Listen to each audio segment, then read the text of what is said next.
Tonight, Oscar-winning actor Gene Hackman and his wife found dead in their home. Authorities on the scene. Tonight, the mystery here. Authorities now investigating the suspicious deaths of Hackman and his wife, Betsy Arakawa, and one of their dogs. Police say their bodies were discovered in different parts of their home in Santa Fe and that they'd been there for some time. Hackman, a two-time Oscar winner, widely considered one of the best actors of his generation. All you gotta do is pull the trigger, mister. His career spanning decades, and tonight here we look back, including The French Connection, Hoosiers, and Unforgiven. And of course, the news coming in now in this investigation. From ABC News World Headquarters in New York, this is World News Tonight with David Muir. Good evening, and it's great to have you with us here on a Thursday night. We begin tonight with a search for answers after Oscar-winning actor Gene Hackman and his wife were found dead in their New Mexico home, along with one of their dogs. Tonight, authorities are calling the deaths suspicious, and there are troubling new details emerging tonight. Gene Hackman, who was 95, starring in dozens of iconic films, considered one of the best actors of his generation, honored for his incredible range, playing heroes and villains and so many ordinary guys. But there was nothing ordinary about his acting. He was one of the greats, winning 2 Oscars for his work. He was found dead in one part of his home. His wife, Betsy Arakawa, and one of their dogs found dead in another part of that home. What they found near the bodies, perhaps they will offer clues. And tonight you'll hear the frantic 911 call from the caretaker who discovered the scene, seeing the bodies through the window of the home. ABC's Mola Lenghi on the scene in that Santa Fe community, leading us off tonight. Gene Hackman spent a lifetime playing unforgettable characters. All right, tough eyes here. Get your hands on your heads. Get off the bar and get on the wall. From his iconic role as rogue detective Popeye Doyle in 1971's The French Connection, to his turn as the sadistic sheriff Bill Daggett in Unforgiven. All you gotta do is pull the trigger, mister. The legendary actor, his wife Betsy Arakawa, and one of their dogs were found dead at their home in Santa Fe Wednesday. Tonight, authorities are calling the deaths suspicious. According to the search warrant affidavit, deputies arrived at their home in this gated community in Santa Fe Wednesday afternoon after a caretaker spotted 2 bodies inside the home through a window and called 911. But I see them, she's laying down on a floor from the window. Do they appear to be awake or alert? No, it's not. Did you hear them talk or cry? No. Are they moving at all? No, dude, they're not moving. Just send somebody out here really quick. Deputies finding the door ajar and 95-year-old Hackman on the ground near the kitchen area, one observing a pair of sunglasses located near the left of his body, leading him to believe the male individual had suddenly fallen. The bodies showed signs of decomposition, indicating they had been dead for some time. There was no indication of a struggle. There was no indication of anything that was missing from the home or disturbed. 65-year-old Arakawa found on the bathroom floor with a, quote, space heater near the female's head. A deputy observed an orange prescription bottle nearby that appeared opened with pills scattered on the countertop. One of the couple's dogs, a German Shepherd, found dead about 10 to 15 feet from Arakawa in a closet of the bathroom. 2 other dogs found alive on the property. I think there was a dog door where they had access to come in and out of the house. So the other dog didn't. He was in a kennel or a crate. It's concerning that everyone in the house, including the dog, is deceased.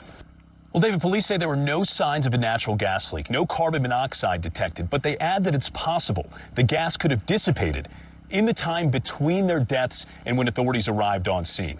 David, tonight investigators are trying to figure out exactly how long the couple's bodies were inside the home before they were finally discovered, David. Really so many questions. Mola Lenghi leading us off tonight. Thank you. And as this investigation plays out, tonight we look back at Gene Hackman's remarkable career as the tributes now pour in from Clint Eastwood to Tom Hanks. For Gene Hackman, the actor who said later in life that he lived a life he dreamed of. Because you clearly haven't got the message. This is my town! Gene Hackman was a gifted, prolific, Oscar-winning actor. I don't care what the scoreboard says at the end of the game. In my book, we're going to be winners. For decades, bringing some of Hollywood's most memorable characters to life. Often called Hollywood's perfect everyman, but he was much more than that. He brought depth, charm, and an intensity to his roles. Good afternoon. His breakout role opposite Warren Beatty in Bonnie and Clyde in 1967. We're going to have ourselves a time, boy! We surely are. I know the deal hasn't gone down. I know it hasn't. I can feel it. I'm dead certain. Winning his first Oscar for Best Actor in The French Connection in 1971. All right, nobody move! Put your hands in the air! He was asked over the years about that scene, the pioneering car chase, considered one of the best ever. We lost 3 cars. We had a siren on our car, which you didn't hear, of course, in the actual film, to kind of clear out the traffic, and then we would just go. Gene Hackman teaming up with so many Hollywood stars, opposite Christopher Reeve in Superman. That's kryptonite, Superman. Little souvenir for the old hometown. I spared no expense to make you feel right at home. Ellison. With Tom Cruise in The Firm. So we're not a couple of idealists. Heaven forbid. Give him a missile key. With Denzel Washington in Crimson Tide. With Sharon Stone and Leonardo DiCaprio in The Quick and the Dead. Don't ever cross me. And don't try to stare me down like you're doing now. And with Clint Eastwood in Unforgiven, he won an Oscar for Best Supporting Actor. You're right not to take it, Bob. I would have killed you.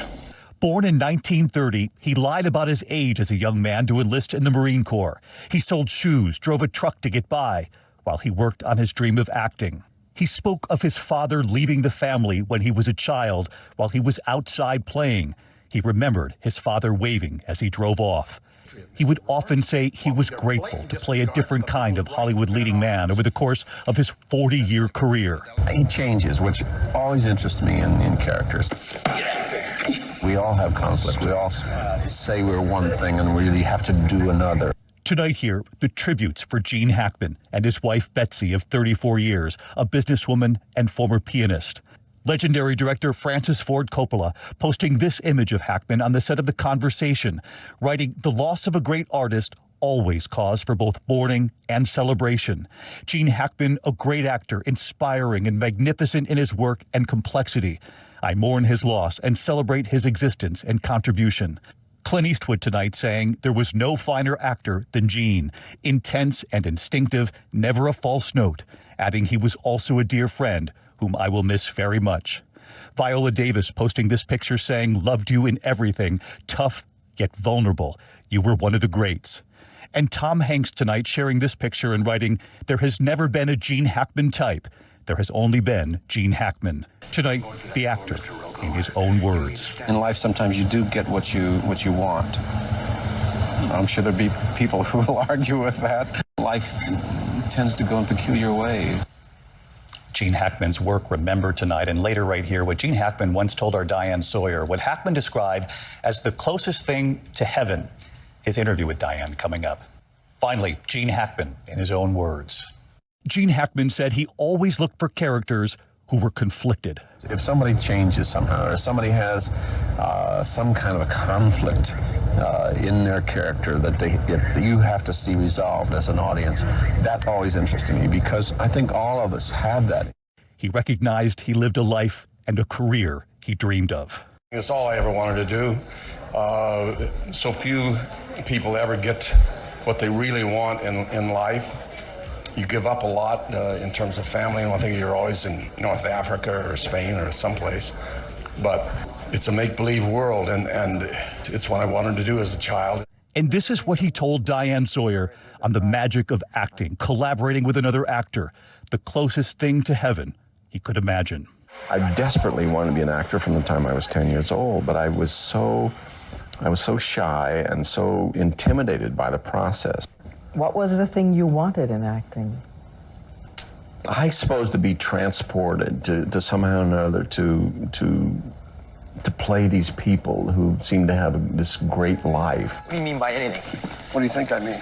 For me, I suppose the most enjoyable thing I do is when I can make a scene work, when I feel I've contributed to another actor, where it's electric and where you have satisfied yourself that